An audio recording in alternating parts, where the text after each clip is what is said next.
கிராமப்புற பகுதிகளில் இனிமேல் 45 நாட்களுக்கு ஒருமுறை மட்டுமே வீட்டு உபயோக கேஸ் புக் செய்ய முடியும்.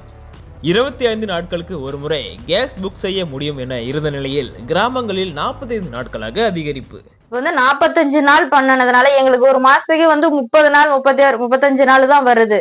இப்ப பழையபடி மாதிரி விறகடுப்புக்கு எங்களால போக முடியாது. சிட்டில இருக்கிறவங்க மட்டும்தான் சாப்பாடு செஞ்சு சாப்பிடுறாங்களா? நாங்க என்ன பண்றது? அப்ப எங்களுக்கு இந்த 45 நாளுங்கிறது ஒரு பெரிய துயரமா தானே இருக்கு. சிட்டில இருக்கிறவங்களுக்கும் அதே வேலை அதே இதுதான் இருக்கு. வில்லேஜ்ல இருக்கிறவங்க மட்டும் எப்படி சொல்லி இந்த மாதிரி தராங்கன்னு தெரியல. நகர்ப்புறங்கள்ல எப்படி மக்கள் சமைச்சிட்டு வேலைக்கு போறாங்களோ அதே மாதிரிதான் நாங்களும் கிராமப்புறங்கள்ல சமைச்சிட்டு வேலைக்கு வயல்வெளிக்கு போகணும். இப்ப வயல்வெளிங்கும் போது நாங்க காலையில சீக்கிரமாவே போக வேண்டிய நிலைமையில நாங்க இருக்கிறோம். வளைகுடா நாடுகளில் நிலவும் போர் பதற்றம் காரணமாக இந்தியாவில் எரிவாயு சிலிண்டர் விநியோகம் பாதிக்கப்பட்டுள்ளது. இதன் எதிரொலியாக இந்தியாவிலும் வணிக ரீதியிலான எரிவாயு சிலிண்டர் விநியோகம் கடும் தட்டுப்பாட்டை சந்தித்துள்ளது. இந்நிலையில் வீட்டு உபயோக சிலிண்டர்களுக்கு 25 நாட்களுக்கு ஒருமுறை கேஸ் புக் செய்ய முடியும் என இருந்த நிலையில் தற்போது கிராமப்புற பகுதிகளில் இனிமேல் 45 நாட்களுக்கு ஒருமுறை மட்டுமே வீட்டு உபயோக கேஸ் புக் செய்ய முடியும் என தெரிவிக்கப்பட்டுள்ளது. இதனால் கிராமப்புற பொதுமக்கள் விறகு அடுப்பிற்கு செல்ல வேண்டிய நிலை உருவாகியுள்ளது. இதனால் கிராமப்புற பொதுமக்கள் மிகுந்த சிரமத்திற்கு உள்ளாகி வருகின்றனர். வணக்கங்க.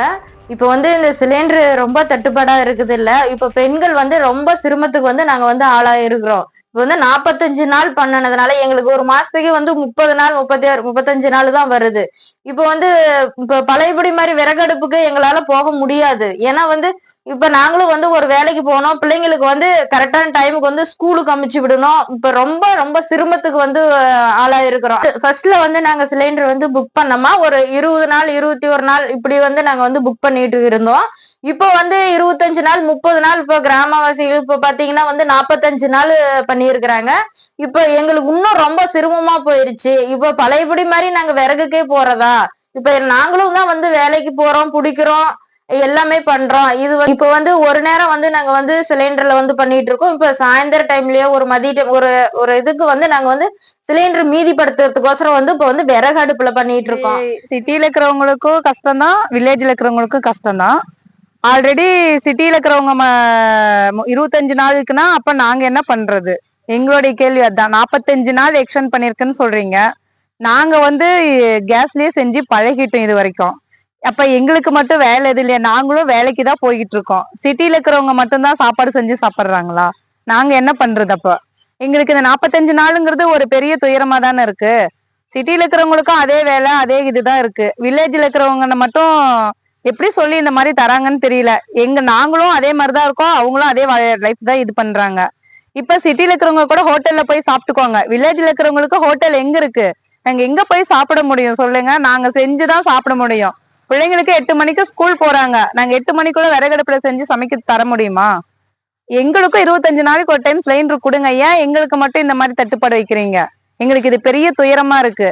அதனால நாங்க எங்க பிரச்சனை என்னன்னு சொல்றோம்னா, எங்களுக்கு 25 நாளைக்கு முன்னாடி சிலிண்டர் கொடுங்க. இப்ப நகர்ப்புறங்கள்ல எப்படி மக்கள் சமைச்சிட்டு வேலைக்கு போறாங்களோ அதே மாதிரிதான் நாங்களும் கிராமப்புறங்கள்ல சமைச்சிட்டு வேலைக்கு வயல்வெளிக்கு போகணும். இப்ப வயல்வெளிங்கும் போது நாங்க காலையில சீக்கிரமாவே போக வேண்டிய நிலைமையில நாங்க இருக்கிறோம்.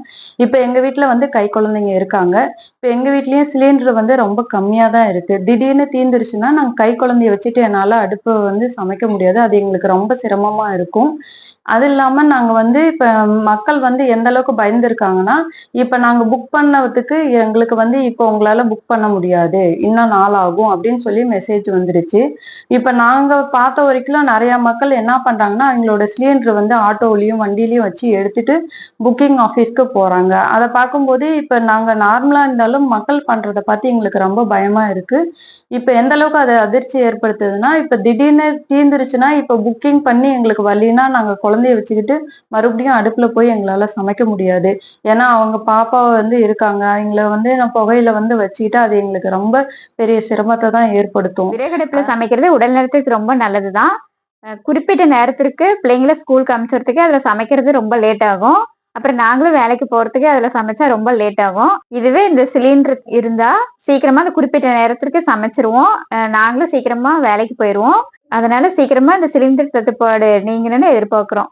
நியூஸ் 18 உள்ளூர் செய்திகளுக்காக சேலம் மாவட்டத்திலிருந்து சீனிவாசன்.